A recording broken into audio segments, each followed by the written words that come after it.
If you're really dedicated and you want to have some massive transformation, then it requires that you commit to yourself for at least a few months, you know, to really understand yourself. You're listening to the Octave Leap Podcast, a coherent vision for the future of business. Welcome back to the Octave Leap Podcast. And we're filming here in this beautiful studio. And I've got an incredible guest with me today. And this woman, she has traveled the world. She has done many, many things in her time, including channeling, being a space holder, subconscious reprogramming. And we're here to talk about getting rid of those pesky inner resistances as a change maker, a healer, or somebody with a big purpose and life work today. So I'd love to welcome Vanessa Storm to the show. How are you doing, Vanessa? I'm really good. Thank you, David. It's a pleasure to be here. Yeah, we're just having a few laughs before actually the camera was rolling, but it won't be in the episode. So we're warmed up. And that's the important part, right? Is that we just get warmed up, have some fun, and change the world. Yeah. Yeah, if you're not having fun changing the world, you need to get your money back. Whoever sold you that course, yeah. Refund, yeah. So I think I want to start and ask you a little bit about your background. How did you get into what you do now? And what you do is a number of things, right? So you do like subconscious reprogramming, but you also do quite a bit of intuitive guidance for people as well. Yeah, well, it's been a long journey. And I think for a lot of people who go into the realm of spirituality, of healing, of really going within, oftentimes, not always, but oftentimes the kickstart is some sort of suffering, some sort of pain, some sort of like, nudge, like something's not right, So it started in 2018. That's when I did a big pivot in my life. I was working in the corporate world and everything was great, on the surface, but deep down, I was like, I don't feel right. Something's wrong and I don't know what it is. I need to go and discover. And I had so many questions about life and who we are and consciousness. And I needed to go on my own journey of discovery first and my own healing journey. And I don't think that really ever ends. But it kind of shifts from a healing journey into more of a fun journey. So I started a journey of discovery, of going into lots of different holistic medicines, of energy healing, of subconscious reprogramming, of channeling, and just discovering. I got really curious about what are the most effective healing tools for myself and for others. And the more I gathered these tools over time, I just naturally wanted to share them with people and be of service to other people. So that's how I picked up my little skills over time. Right. It's like, okay, I want to skip the ones that are from the 70s that don't really work anymore. I want to go right for the good ones here. Yeah, exactly. No, it's good. I think it's interesting because we each awaken to sort of like a different place in a way. Because like there's another part of us that's like been through many lifetimes. Yeah. Right. And it's like that memory bank can sometimes be like vast, right? So even though you may wake up one day, it's like all of a sudden you become in touch with this thing that's known stuff for a long, long time. Right. So it kind of gets you back in alignment with those elements that maybe you'd just forgotten about. And it didn't matter if you're in a corporate job or doing whatever in the world. It's like all of a sudden you have this memory. It's like, I am no longer this human that's 25 years old. I am 35,000 years old and I'm from that galaxy over there. Exactly. Yeah. Yeah, I like that you say remembering, because it is also a process of remembrance, remembering who we really are, remembering all of our, genetic lifetimes, remembering what really matters to us. Oh, yeah. When they tell you got to get somewhere or attain something, that's just all marketing. Yeah. Yeah. You just got to lean back and remember, you can't sell that, folks. No, right. Yeah. What you can do is you can definitely exchange value for a great facilitator, somebody that can hold that space. And I feel like you do that very well. Like that's really what you do is you show up for people. You show up and facilitate that space and help them maybe see past their blind spots. Yeah. Yeah. And it is really about holding that space and creating the right environment, because it's not really, it's not really me doing anything to you or you doing something to me. All the shifts happen within the individual, but it's about what's required. What does it take for that person to have that shift, or for that a trauma to heal, or for the ability to get the courage to come up, So that's why there's all of these different permission slips that I like to call them. Some people need to go to a massive Joe Dispenza event, which is amazing, in order to, experience disease just instantly disappearing from their body. So it's about having the right environment, feeling safe. That's super, super, super number one. And yeah, whatever it takes, that's kind of what I like to say, whatever it takes in order to create a shift. Yeah. It's interesting because I felt safe the minute I jumped on the phone with you. Oh. And that was like one of the reasons why I wanted to follow up. And actually, I got a few sessions with Vanessa too. That's one of the reasons why I'm familiar with her work.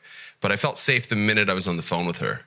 And that means a lot, because that trust, in a way, begins to open up the healing process. It's interesting, and I've noticed this, is that there's something called the suppression field. If you have a skeptic walk into the room, and like literally, I saw this because my mentor used to have what's called ghost radios, where he used to basically get spirits to come in on quartz crystal radio, so you would hear them talking from these different dimensions. And then if a skeptic walked in the room, it would go from like, yeah, you are, to just like, I'm not kidding. So he's like, he noticed it every time somebody that didn't believe it could happen. They're like, yeah, of course it's just a dumb radio. Right, exactly. And it is for them, because they're literally like broadcasting that reality out. Yep. And so if people walk up to you and they're like, what do you mean you can like fix my problems? It's just like, well, I guess I can't now. Yeah, I know, exactly. Exactly. I want to talk about two things there, because you mentioned safety, which is so important, because a lot of times it's, I think the word trauma has become very overly used. Like, what is that really? But it's like imprints, that we have from childhood, from past lives, from all of our experiences, and we keep collecting more imprints over time. And they inform our beliefs, and our beliefs create our reality, just like you mentioned with the dude, and it's like that for everyone. Mm-hmm. So then it's like, what does it take in order for you to shift your beliefs about yourself, about the world, about concepts, about anything really?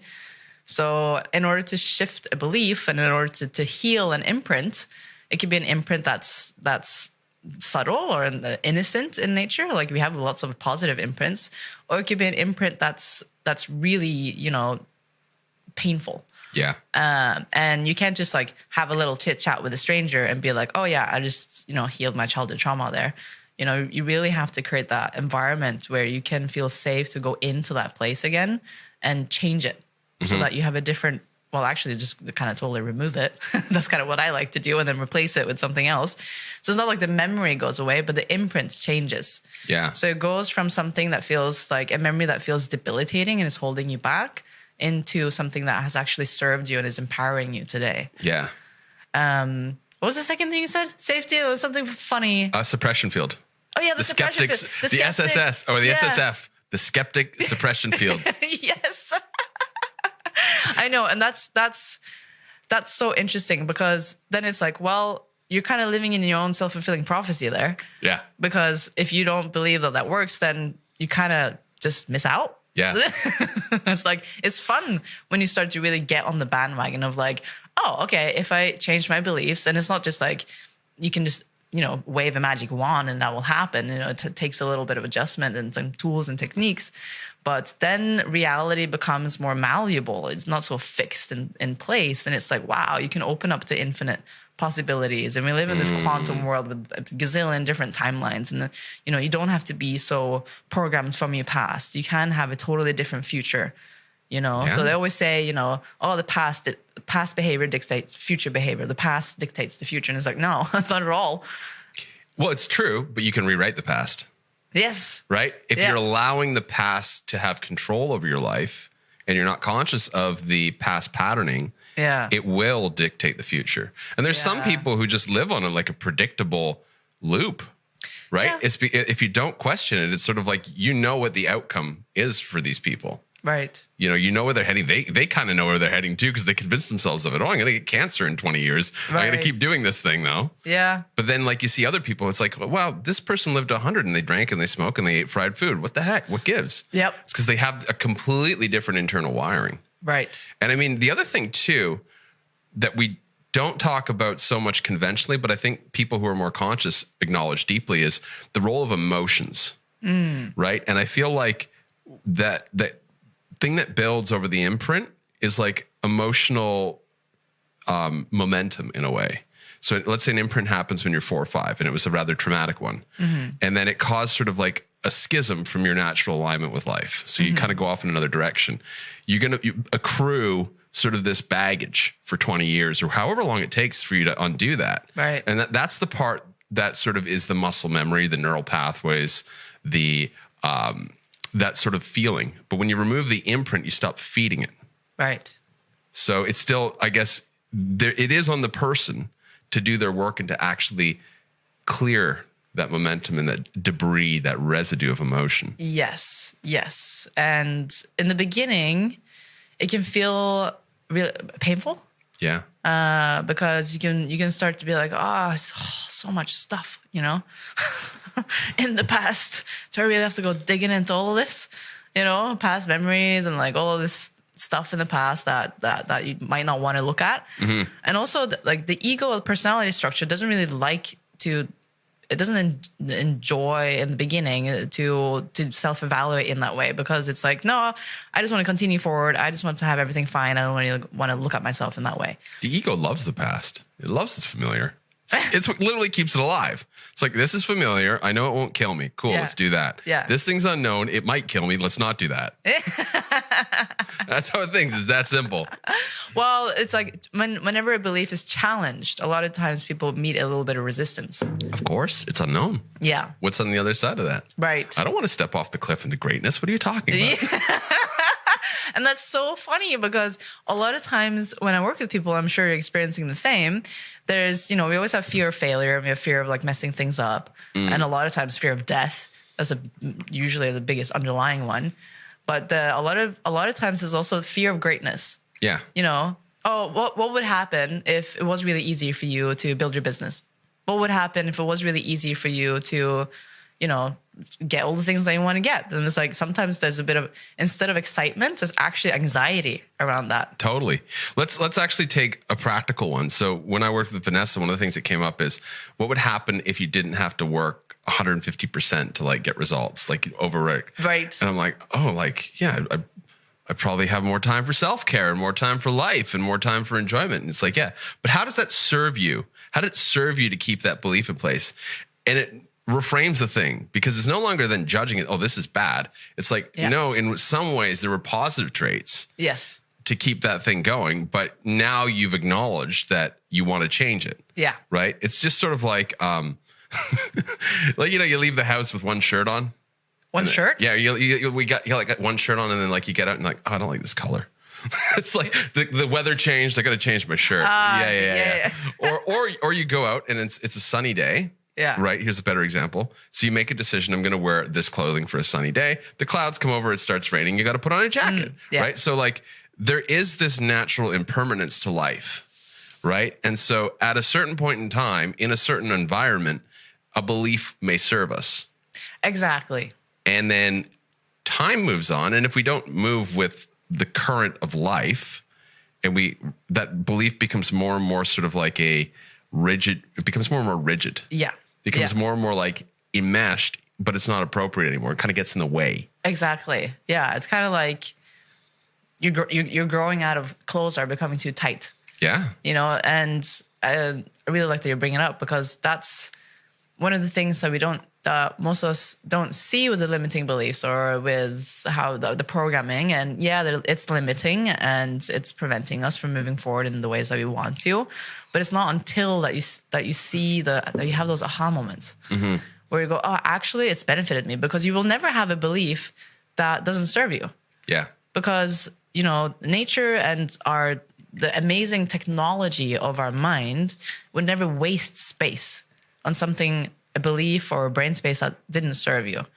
So that's why I really enjoy going down that path with people and check, well, for example, I have the belief I deserve to be abandoned. I deserve to be hated. Yeah. Okay. How's that working for you? Yeah. How does it serve you? Yes. And the mind will immediately go, huh? It doesn't. No, poor me, victim, It's like, actually, there's a little benefit there, several benefits. And it carves you into who you need to be. It carves you into the safety. There's some sort of protection. There's some sort of benefit. There's some sort of virtue that you've developed. Yeah, because let's take that one, for example. If you believe that you're meant to be hated, then you have to become self-sufficient. Exactly. To a degree. And maybe at a certain point in time, the life lesson was you have to learn self-sufficiency. Right. You know, you can't be codependent on other people to get your needs all the time. Right. You know, you have to learn how to be giving and receiving. So we're going to teach you this lesson now, but then we're also going to put the programming in there so that you wake up from that lesson. Yeah. And that you come into like cohesion where your giving and receiving is equally balanced. Yes. And then you don't feel hated, but you know how to take care of yourself. Exactly. You can tie your own shoes. Yeah. Right. Yeah. And that's when it's like so fulfilling because you get to keep all of the benefits that the belief gave to you, and then you can get rid of the belief and receive the things that the belief has been preventing you from receiving. Do you hear that, folks? You can have your cake and eat it too. Exactly. Benefits only, nothing on the downside. Sign up here. Sorry, that's the inner beast mode marketer coming out. Anyone who's listened to the podcast has probably heard the Beast Mode commercial. I showed it to Vanessa the other day, and she literally stalked me afterwards, and she's like, "Send me Beast Mode.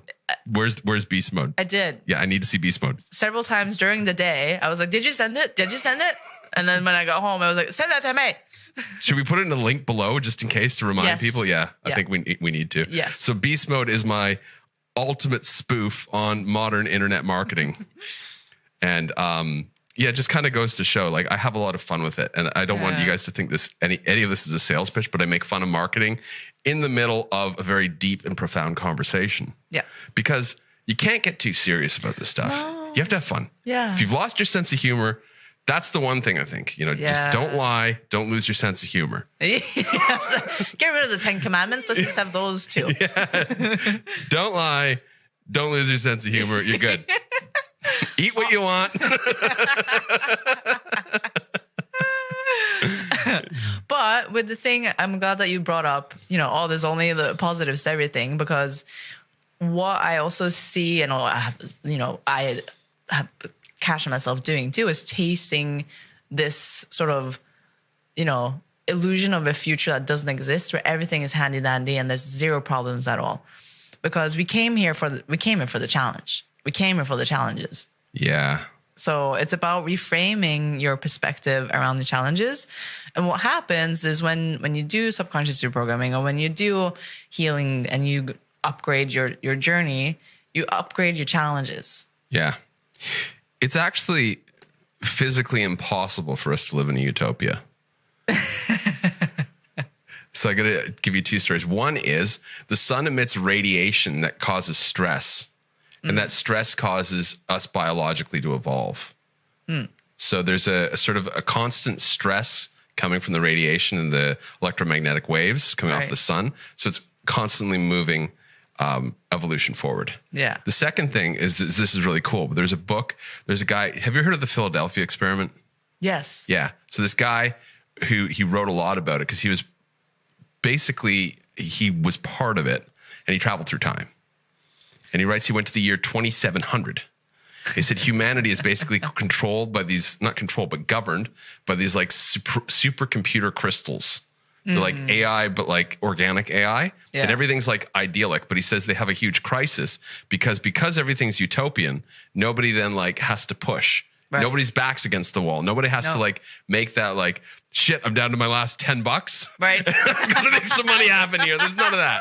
Right. Right. And so as a result, everything just kind of goes down to this like mediocrity. Yeah. And then again, like the solar radiation is kicking in. It's like, oh yeah, we've got a global crisis here, but we don't know how to like, you know, do anything. It's like communism. It's like, oh, really? We've got to do something now? I thought we were just on break for 4 hours. Yeah. Yeah. Yeah. And there won't be movement forward. No. And that's, I think, on a soul level is what we all deeply desire. Like we all deeply desire a lot of different things, but we always want more expansion, more growth, more progress moving forward. Evolution, basically. Yeah, we need something that's, you know, there's two forces. There's a receptive force and the initiating force, right? Yeah. And if you just say, no, I want to be receptive and just be and chill, it's like you just get Burning Man 365 days a year. Yeah, exactly. That's fine, but like who's like actually replenishing the supplies? Right. Right? It's like, okay, you've worn all the costumes. How do you get more costumes? Well, we got to go like find textile factory, and then somebody's got to like sew it into. So I guess we do need all that stuff out there. Right. Or, we need more loudspeakers. Okay. Somebody's got to go like mine the metals for the loudspeakers. Right. We need electricity. It's like these things, it's like you can do this in an isolated container for a week or so, but like to live in this idyllic paradise, it's like we don't necessarily notice the ripple effect of other things that support it. No. And you'd get bored. Yeah. A lot of times when you get all the things that you want, it's like you have a moment of like, yeah, that's great. And then what? Yeah.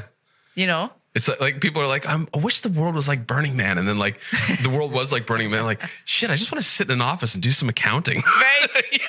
Oh man. Yeah. Let's do that for a week. Yeah. Let's all get dressed up in suits, wake up at 7, go to the office from 9. That sounds amazing. The grass is always greener on the other side. Exactly. Yeah. It's funny because it's like there's just this natural tendency. You see this with like kids and parents. It's like if your parent does something, it's like you do the opposite. Yeah. Right. Yeah. And that's why like usually kids like get along with their grandparents because the parents do the opposite of the grandparents, and then you do the opposite to your parents, and you'd be like, yeah, grandpa's cool. He was a rebel too. Same vibe. Yeah, same vibe. He did music festivals in the 50s as well. Yeah, exactly. And I think also another part is that when you're always going to be nudged by your soul, by your higher self, especially there's a lot of mission souls on the planet. They're like, they feel it in their heart. They're like, I came here for a reason. I came here to make a difference. I came here to have an impact in a positive way, from a place of just like compassion for the planet and humanity. So especially for those individuals, if they just sit around and don't do anything, they're going to feel that calling. They're going to be like, no, but okay, there's some purpose. So if they sat in Burning Man for months, they would just be like, what am I doing? Wasn't it something that I came here to do? I live in Ubud right now. And there's a lot of people who are just floating. Yeah. Some of them float for decades. Yeah. So it's like there's no time limit on that. But I think at some point they're like, yeah, like I think I do need to do something. Yeah. I think I actually have like a higher calling in the world. Yes. But it's not necessarily everyone. And what that higher calling is very different from each individual. So this is not to say like everyone has to be mission souls and everyone has to be on this grand mission to save the world. No, because then we wouldn't have any like people picking up the garbage. I'm not kidding. You wouldn't have anyone making the new cell phones anymore because they're like, no, I'm going to be a life coach. Like everybody's a life coach. It's like, everyone. Who's growing the food? Yeah. Oh, shit. So there's, there's different journeys that each soul wants to go on. Totally. Someone might want to be like, oh, I'm going to go down there and be a home mom, or I'm going to go down there and be a bowling instructor. There's no right or wrong. Everything's great, really. It just depends on what you want to experience. Totally. And then tapping into like, okay, what do I really want to experience? And then when you tap into what you really want to experience, all the programming comes up. Oh no, what if this? What if that? I won't be able to make it happen. Da, da, da, da, da. Yeah. So that's all the sticks in the wheel. It's interesting because like this is the first thing when I quit my corporate job. I'm like, what is my purpose? But then also, what is the purpose of everybody else? And that's what led me to start building what I've created just recently, is the trifecta of human design, gene keys, and evolutionary astrology, because that answers that question. It's like, what layer of purpose do you want to examine? Because we've got 3 here. We've got like how your energy works and how you like output on a basis. It's like human design, very masculine, very yang. Yeah. Gene keys is like receptive and contemplated and very feminine. You just meditate upon your purpose and then it comes on a lotus flower. Perfectly served you.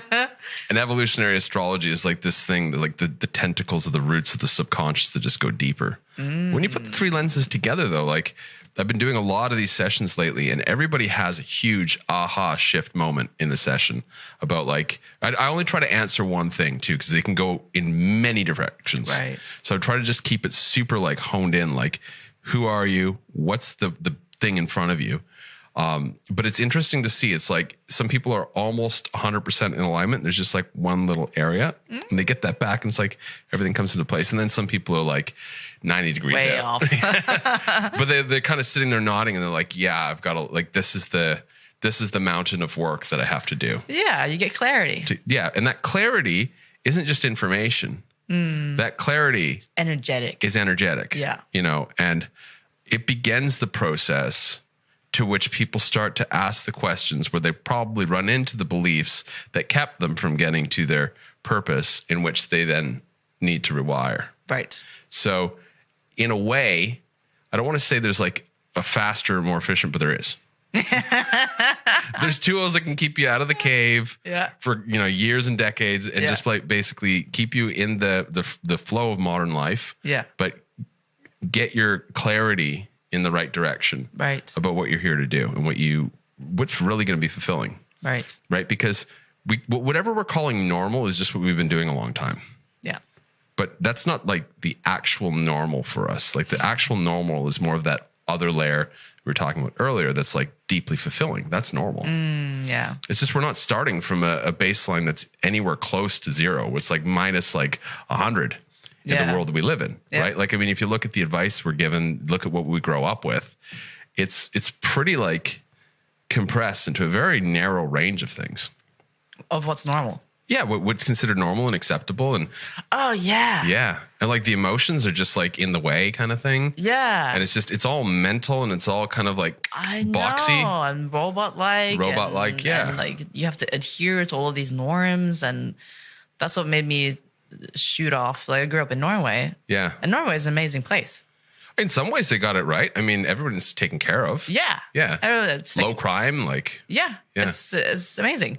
But it was so like recipe life, and again, I'm not judging it. There's something wrong with that. But it wasn't what my soul wanted. Yeah. So I liked shooting off and exploring and having all these different ways of living and being. And it's about like what feels right to you and what kind of life is it that you want to live? Yeah.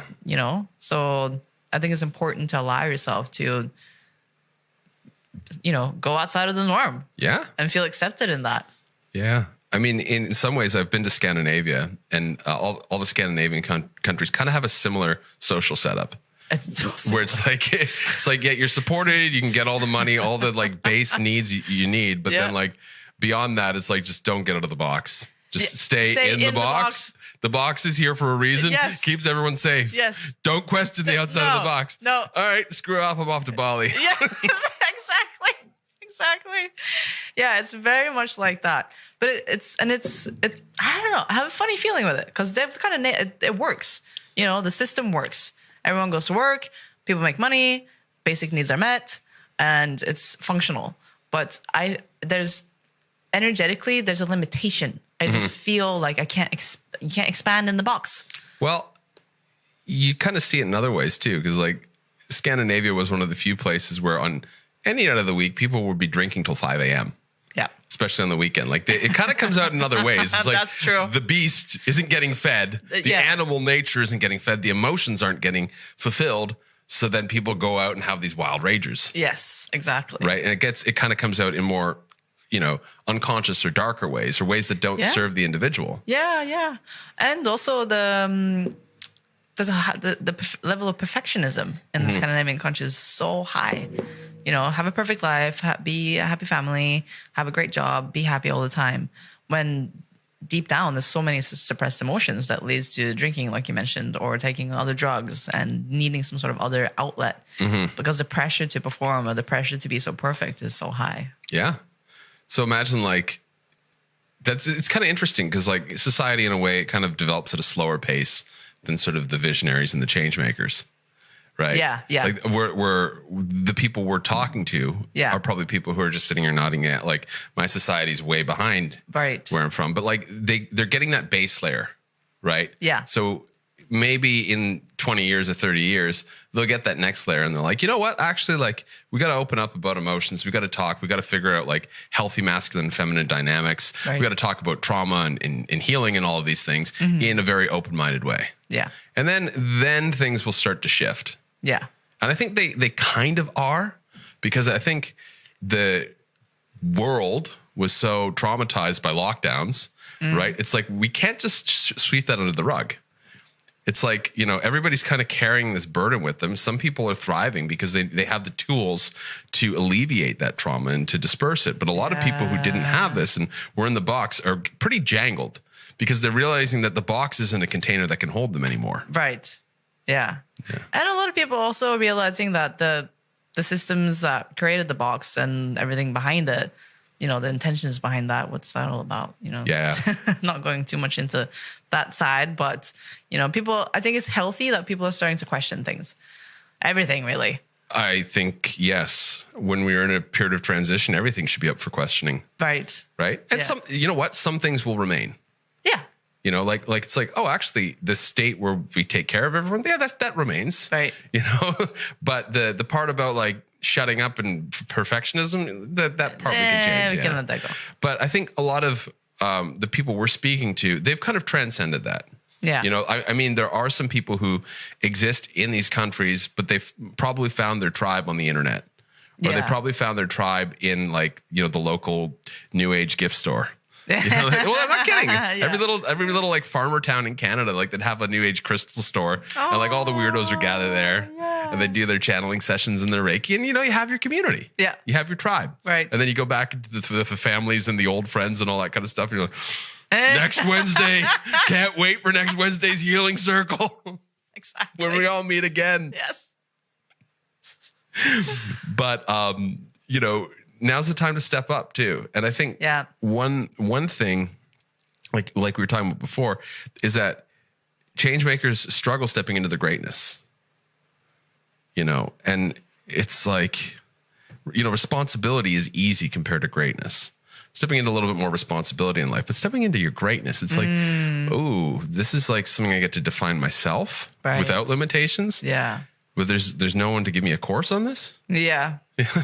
How do I do that? Yeah. Yeah. Like you have to ask yourself, like, what is greatness to you? What is what is living out your fullest expression of who you really are? What does that look like? Can you handle getting all your needs met? Where's the problem? Yeah. Yeah.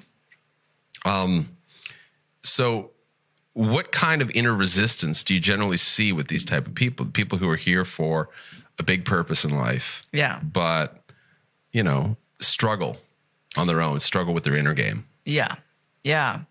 There's obviously it's very different from each person. Everyone has their own individual programming, but there are some general themes that I tend to see. And one big one is actually the problem of receiving. That is really hard for people to receive. So for a lot of people, they want more abundance in their lives and want to receive more effortlessly, but they're blocked, so there's this in judgment of like, oh, I can't receive. I need to do more. I have to perform more. I have to give more than I can receive. Ooh. Is there one common root cause or is there multiple root causes with that? There can be multiple, but usually there's this personal programming and usually both personal programming and collective programming. Yeah. So the whole monetary systems, how that programs us is that you have to be a slave in order to earn, a bit of pocket money. Yeah. So even if you're mentally aware of that, there's still programming running through your nervous system. Oh, for sure. Yeah. 100%. So you can have an awareness of that and it still runs. It's like you can be aware of the virus in the program, the virus in the computer, but if you don't take it out, it's still going to be there. Yeah. So it's still going to run. Yeah. So there's the monetary system does a huge amount of programming to us. And then how we grow up, how do your parents, talk about money when you grew up? Did they say, did they label things as, that's expensive or we can't afford that and things like that? And even though there's truth to that and they probably had to say it, it conditions the mind to label things that's a lot and that's a little. While in reality, everything's relative. Mm-hmm. So it's about changing your perspective around, the value of anything. Yeah. It's funny because people will gladly pay $500,000 for a house. Yeah. But they wouldn't pay $5,000 for maybe working with somebody that could absolutely change their life. Right. They look at that and they go, oh, that's expensive. But you put a down deposit on that house, which was $30,000, and you're saying this is expensive. The house doesn't give you anything other than shelter above your head and feels good. But you see this too. It's like, oh, that gym membership's expensive, but I can go out and spend all this money on drinks, no problem. Exactly. Yeah. It's all about your perspective. Yeah. Yeah. And I think the big thing too is that with what you do, it's like you're describing something that again is unknown for people. Right? And so it's like for them, they're like, I don't know what that looks like. Yeah. And so they have to really want it. Oh yeah. You know, they have to kind of be at a point where like, I keep getting in my own way. Yeah. And like, I'm just kind of sitting on the fence right now. And I just need somebody to help me like get over to the other side. Right. Exactly. Yeah. And that's usually a sign of that the belief is done. Like the pattern, the loops, the challenges. It's like it's served its purpose. Mm-hmm. And now it's time to say goodbye. Yeah. Time for some new shoes. Belief shoes. So you mentioned that there's obviously the monetary system and family patterning that goes behind people's inability to receive. What else what else comes up? Like what other type of patterning gets in there? Because like I do know what you mean. Like there is a tendency for a lot of change makers and healers to martyr themselves. Yes. You know, they give away too much of themselves and then they pat themselves on the back. Yeah. And they're depleting themselves. Exactly. Yeah. Yeah. So what else? I mean, there's plenty of things. And sometimes it's really interesting to go down into the subconscious and to figure out what the connection points, because sometimes they can also seem totally, you get surprised by what kind of belief is beneath it. So this is kind of different, but just a random example. I had a client who couldn't stop vaping. And, you know, on a surface level, you could think that could be beliefs of like, well, nicotine is addicting, or I'm addicted to nicotine, or I need to vape in order to relieve myself from stress. You know, it seems obvious. But then when we dig deeper in it, it came from a childhood experience where he felt trapped. And it had to do with his relationship with his free will. So if someone took his vape away, or if his freedom to do as he pleases, including vaping, if that was taken away from him, every time he tried to quit, he felt like his free will was taken away. Wow. So it's from a childhood memory. He was stuck on a farm with his family and he couldn't go anywhere. So he got this like sensation of, I want to do what I want to do, regardless of what it is. Wow. So it seemed totally like you couldn't even make that connection that, oh yeah, I vape because when I was a child, I've lost my sense of free will and I want to keep that feeling by vaping. Wow. So it's super fascinating. Like the mind is complex and interesting, and you know, that's why it takes a little bit of process, and that's why we all need to support each other as well. Because it's not like you can, like some people are able to do it, and if you have a long history of learning different healing tools, yes, but we need each other, because you can't just sit down and be like, all right, let me figure out this patterning here. Oh, I just realized that all by myself. We need a little bit of support and encouragement to figure out the connection points. Totally. So with the subconscious, it's plenty. So it's like, pick a topic and I can share, you know. How long does it generally take people to rewire these beliefs? So we have, with the subconscious, there's endless beliefs. So what we don't want to do is create this idea of that, oh, I have now rewired my entire subconscious, because it's vast. But it's a matter of seeing where you have the biggest limitations in life and start with those. Yeah. There are some teachers who say that once you've done enough work on the subconscious, you can merge the subconscious with the conscious and you get a superconscious. But I don't want to put that as a goal for people, because how do you know that you've worked on your entire subconscious? Because you're glowing. Right. You just radiate. You're just like, I am brain. So then, you know, because we don't want to place ourselves too much in the future. Yeah. You know, it's be here now, be okay with what is now, accept yourself for how everything is, you know, now. And then what's the first stepping stone? What is the first thing that you want to work on? Yeah. So I kind of want to totally eradicate this goal of like, I must reach this point of completion with my subconscious.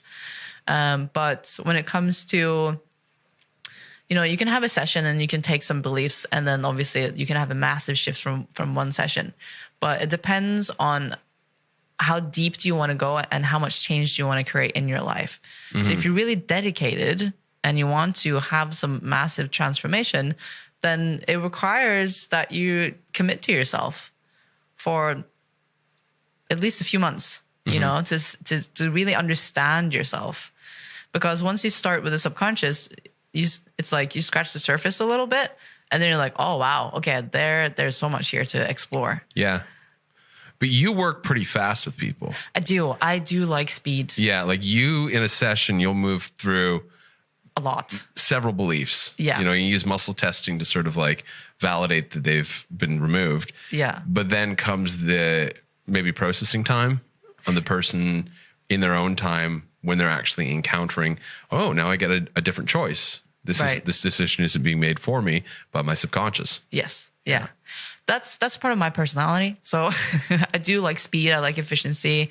I like, you know, the biggest amount of results for the least amount of input.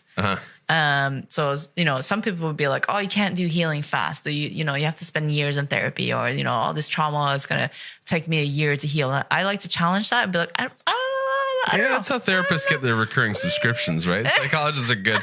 I've been seeing you for the last 20 years. Yeah. How else could we tidy up your psychology? Put it into a box. Yeah.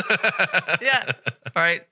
So it's not about rushing healing, but it's about, you know, why sit in misery for longer than what's necessary? Yeah.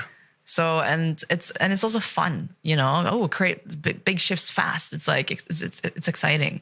So I'm more of a rocket ship kind of person, obviously with care and tenderness around what needs to heal. Yeah. But I do enjoy the process of speeding things up a little bit. Yeah, it's interesting. We all have our own speeds that we like to work with, and we attract the people that work with those speeds. Yeah. I like fast too. Yeah. Let's go. Whoa. Let's go. Let's do it. Yeah. Got work to do. Yeah. But not too hard. No.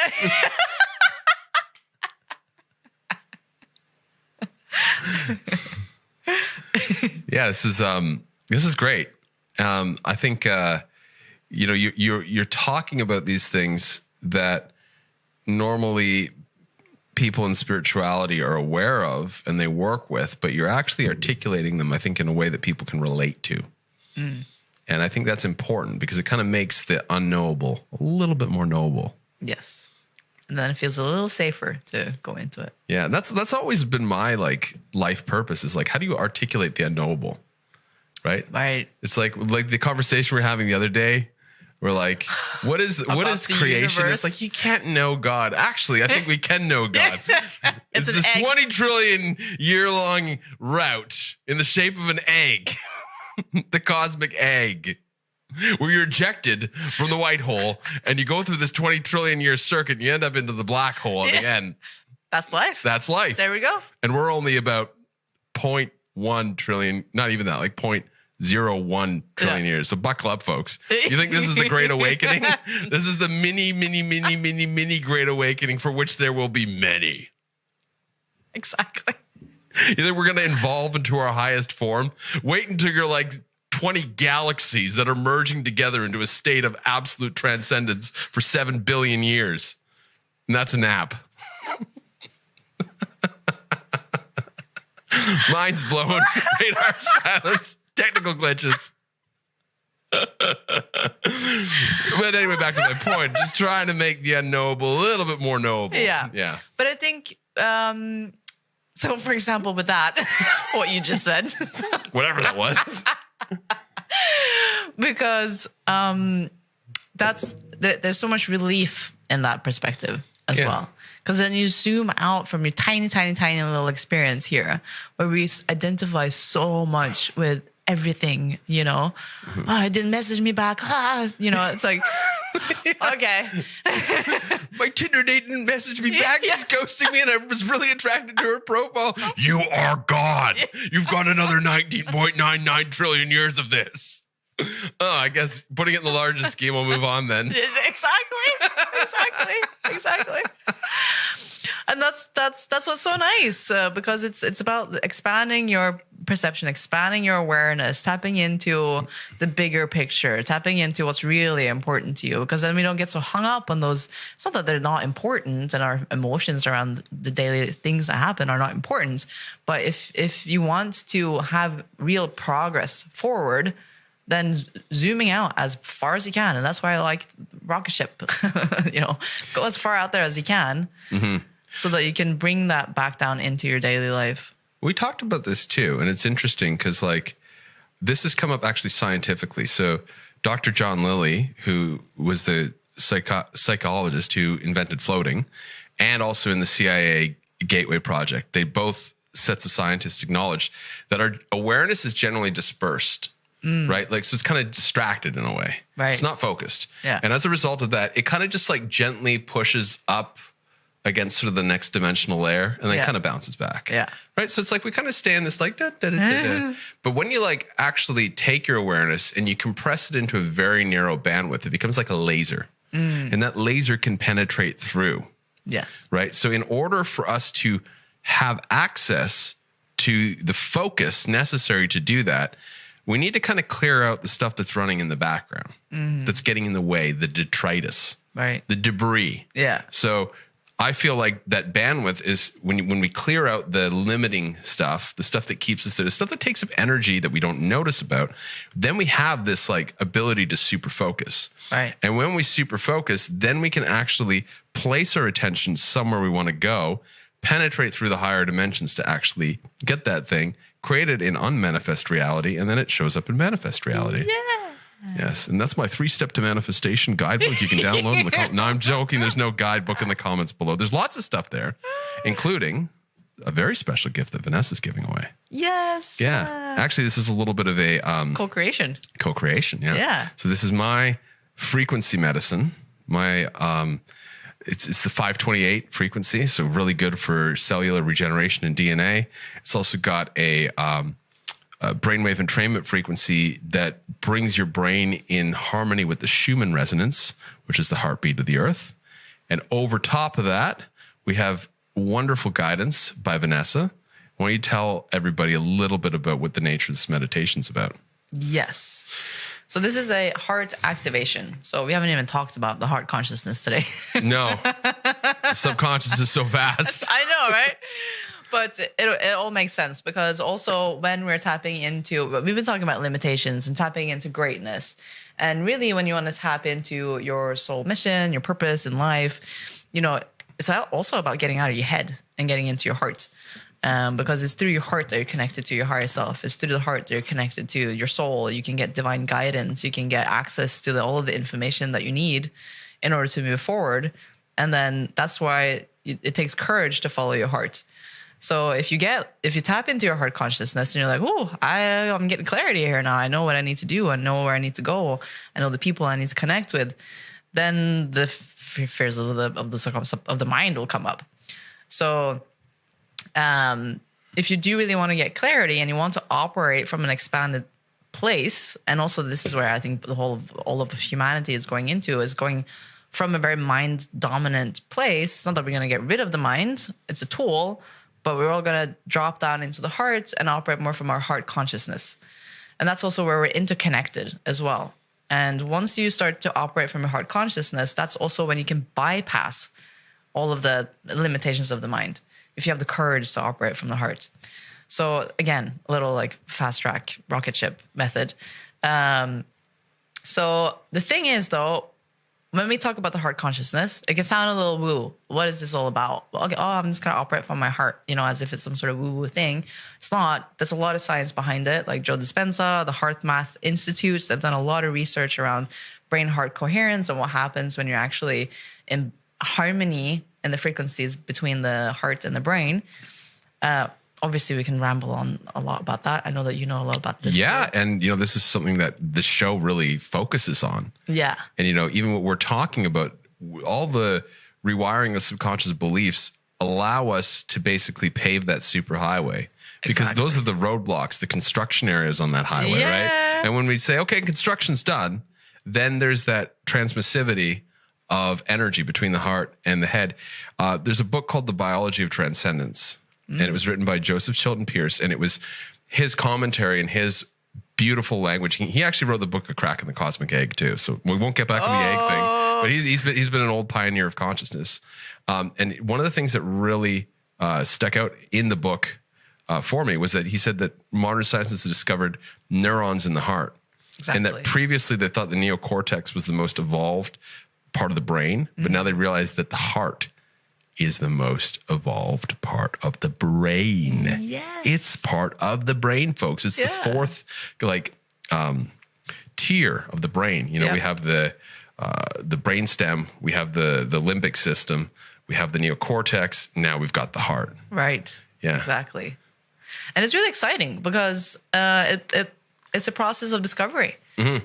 You know, because we're not programmed to be like, oh, I'm thinking with my heart right now. It's so normal for us to be in the mind, to be in the head all the time. So sometimes people are like, how do I get into the heart? How do I think with my heart? How do I even know that I'm operating from my heart? So to make that journey of discovery easier for you, and to make it easier for you to tap into your heart consciousness and to really experience what it's like to operate from your heart consciousness, you can listen to the heart consciousness activation that will be in the show notes. Yeah. Exactly. It'll be in the description below. Yes. And this is worth $100,000, but you're not going to pay that. You're not even going to pay $10,000. You're not even going to pay $1,000. You're going to pay nothing. It's free, folks. Yes. There's the little like ringleader marketer coming out again just for fun. Right. It's a gift. I mean, it was always going to be a gift. We're never going to give you a gimmick, but it's a really, really lovely gift for people. It's so nice, and it's a deep journey. It takes you into a trance state. It's nothing for you to do. You just relax and just allow yourself to be tinkered with by us, you know, and the frequencies and the guided meditation and your higher self and all of your spirit guides. It's like, again, it's like a practice for you to receive. So can you allow yourself to receive this gift? Can you allow yourself to have your heart consciousness be turned on and start to experience the magic that happens once you start to operate from your heart? Because once you start to get more heart dominant, you start to get so much support in life. You know, all the synchronicities come into place. You know, all the law of attraction and stuff. But it's from the heart. Once you really start to make decisions from the heart, because we're not programmed to be like, oh, I'm in a challenging situation here. Then what does my heart say? Apart from the spiritual communities. Yes. So I'm happy that we're moving towards that. You know, it's common to say now, how's your heart doing? What would your heart tell you? Yes. You know, like 20 years ago, they'd be like, what are you talking about? What are you talking about? I'm cut off from my neck. Yeah. I just live above here from the neck upwards. I just think about things. I'm rational. I'm a rational being. Exactly. Emotions just get in the way. Yeah. And then this is the fun thing, stepping into the unknown. Because when you do subconscious reprogramming, it's not like, all right, and now you make this master plan based on your new beliefs. The new beliefs will make the master plan for you. So it's like, it's exciting. Yes. So, and then you're like, ooh, what's going to happen now? Oh, I actually believe that making money is easy. Oh. What? I didn't think I was going to get this. It's like the surrender experiment. Yeah, exactly. Yeah, which is a great book. I read it earlier this year. Yeah, that's a good one. And like the guy literally like owns like $100 million company. And like, he's like, I just meditated and did yoga. Yes. He is also a genius though. He's very intelligent. Yeah, he downplayed that part in the book. He showed up at the retreat center and everything else came and there's contracts and legal deals and all this kind of stuff. Exactly. Software company, international. Like what? Like how? Yeah. Yeah. I just kept saying yes, whatever it was. Right. Yeah. So that's where also stepping, you can also feel a little bit to end with that. The fear of the unknown, you know, that we all have to some degree, you know, stepping into unknown feels a bit uncomfortable. But when you're operating from your heart, there's almost like this safety net, because the universe and source in life always supports that which supports the universe and source in life. So whatever supports that which is in the highest good of all that is safe. So if you're operating from the heart, you're connected more to all that is, to source. Your intentions are like, how can I serve myself and all that is in the highest and easiest way? There's like the safety net around that. Yeah. Then you don't have to worry so much about, is it going to work out? You know, have I made the right or wrong decision? It's like, no, either way, if you're operating from the heart, you're making the right decisions. You don't need to build a bomb shelter to survive the apocalypse now. And the apocalypse isn't so bad. It's just merely a chance for us to grow as a species. Serious. It's like, you know, like your best insurance policy during these times isn't like trying to be a survivalist or a prepper. It's literally just like getting into heart consciousness and staying in that configuration no matter what happens. That's the tricky part. Yeah. Right? Because things externally can be so like crazy sometimes, especially now. Like, I notice this a lot in business with money. You know, people like, they'll be like, oh yeah, like I hit it. And then like no money. Yeah. And I've been there too. It's like these big swings of like, oh, I'm doing amazing. And then like, oh, I'm not doing well at all. I'm doing amazing. And it's like, so that's happening. And like, you know, people are like, but like, if you're living on a heart, just trust. Yeah. You know, or like, I don't know, like obviously during the pandemic, it's like, will I be able to get home and see my family? It's just like, just trust. You'll be where you need to be. It's like, if something else going to happen that's going to destabilize the world, don't worry about that. Yeah. Just trust. Exactly. It's hard. Just trust. Exactly. Because the hard part is feeling through those feelings.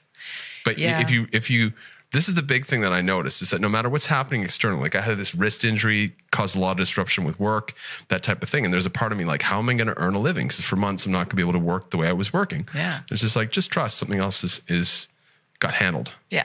Yeah. If you waste energy and attention, well, you're going to recreate that. You know, you're going to actually create a very like shitty situation that you then have to like learn from versus trusting in the first place and realizing that the only thing that you're meant to do is deal with the sensations in the body. Yes. And it's easier to do that from the heart as well. And especially if you're going through a challenging time, because it's not about, you know, bypassing all the emotions or never experiencing, you know, despair or the lower emotions ever again. I mean, resisting them is only going to cause it to persist. But when you drop that into the heart, it's also much easier to have compassion for yourself for what you're going through. Totally. And then it's easier to move through it. But when you're in the mind, it's in the mind what judgment is. And when you judge yourself, you like cut yourself off. You know, you're beating yourself up, and you're making the challenge much harder than what it needs to be for yourself. Yeah. So if you want to smooth up the challenge, you know, go down into the heart, and that's where you can have that compassion for yourself. Yeah. And in many ways, it's too, if you avoid the feeling and you try to like muscle your way through with the mind, it's like there'll be a point where you just don't get any results. Yeah. And you're forced to surrender because life's like, you're not doing the thing you need to do. Yeah. The thing you need to do is feel these feelings that are coming up for you. Exactly. And it's interesting because there's actually a lot of programming in our society around feelings. It goes back to Plato. You know, Plato, the Greek philosopher. Yeah. Plato said that like emotions and like, because everyone listens to him, especially like in our society, it's like Plato said the emotions are just kind of like in the way. It's all about like rational logic. I know. And then everyone's like, okay, Plato said rational logic, emotions bad. Okay, forget about emotions. Seriously. And then we built this whole thing up and like, you know, in the 1700s, when there was like a lot of scientific discoveries and stuff, they had the age of enlightenment, but it was rational enlightenment. It was this very heady, like, oh, we're going to like fix the world with science type of thing. And we still have that today. Yeah. Look what it's become. Yeah. Yeah. And I think a merging of those two is where the beauty lies. You know, so not to totally disregard logic and rational thinking, but to also see your emotions as your superpowers. Totally. I've been getting into like so much scientific material, like heart math stuff, right? And more formal studies, because I want to be able to actually articulate this stuff, rather than just like waving my hands and going, live from your heart, folks. Yeah. It sounds really like juvenile after a while, right? But if you're like, no, specifically, there's neurons in your heart. It's the fourth like layer of your brain. They're like, really? Yeah, actually, you can go look it up. Here's a PhD like study and and they're like, oh shit, you're right. Yeah. I can't like, you know, out logic you here. All right. Exactly. And it's so funny because what's happening there is that you're getting your mind on board to be more in your heart. And then that's where the game changer comes, right? Because if they're pulling in two different directions, doesn't work. It's not going to work. No. You know, there's a beautiful, I think it was a Zen monk I was reading about, but he says that like the head and the heart kind of move in two different directions in most people. Right. And like, if they're not connected, it's like the heart will like emotionally eat, the heart will like drink a lot, or, you know, have these habits that are sort of like, it's not getting its needs met. So it kind of comes out in unhealthy ways. Compensation. Right. And then the head's kind of making all these judgments and decisions, but you need to cultivate the observer, and the observer is sort of like the parent that they basically brings the two kids together. Right. Yeah. Yeah. And that is sort of in the symbolism of every spiritual tradition and major religion. Yeah. And that's really what they're talking about. And in fact, they found that the right hemisphere of the brain is wired in with the heart, the holistic thinking. The left hemisphere of the brain is actually wired in with their survival instinct. So you need that. That's why it's like always like looking for problems. Yeah. It's like looking for threats, actually. It's like, I'm actually trying to keep you alive here and protect you. Exactly. The other thing is that the left hemisphere of the brain filters information from reality. Yeah. So that's what its job is, to like filter out anything that's happening. The right hemisphere of the brain actually accepts whatever the left hemisphere tells it. Oh, interesting. So it's protecting in a way, because it's like, I know you. Yeah. You know, I know you don't believe anything I say. So if I pick out the wrong thing here, you'll just like take it and run with it. Yeah. And like store it somewhere like down here. So I've got to make sure I'm filtering like the best quality of information for your right brain, because I love you. Yeah. But you're way too emotional. You're way too logical, man. I just like believe anything, but you don't give me the good stuff. Yeah, we're talking about the conversation going on in our brain. Yeah. The real conversation. Yeah. And also, it's, you know, life is a series of choices. We just make choices on a daily basis. Unfortunately, most people make the same choices. Yeah. You know, they say there's 2 billion bits of data hitting us. Yeah. The left brain filters 2,000. So it's literally 99.999% is filtered out. Yeah. But the decisions we make or the thoughts we think are 40,000 on the average person. Yeah. So I thought it was 70. Well, obviously you're hanging around like more open-minded people. But literally open-minded means that you're making your bandwidth for making decisions is larger. Yeah. So maybe you can stretch that from 40 to 70. Yeah. From 70 to 100, from 100 to 150. Mm-hmm. Yeah. And then you can have choices. Some people don't have choices. They don't realize they have choices. They don't realize. I'll challenge that. Yeah. Some people don't realize they have choices, and they make the same decision. Yeah. Right. And two, they're a bit skeptical of making other decisions. So if they make the other decision, they're kind of reinforcing their failure. Exactly. Right. Yeah. And that's the challenging part, because you can't convince them. It's like, well, I tried something else on the menu and it sucked. Yeah. I don't want to do that again. I'm going to just stick with my beef dip.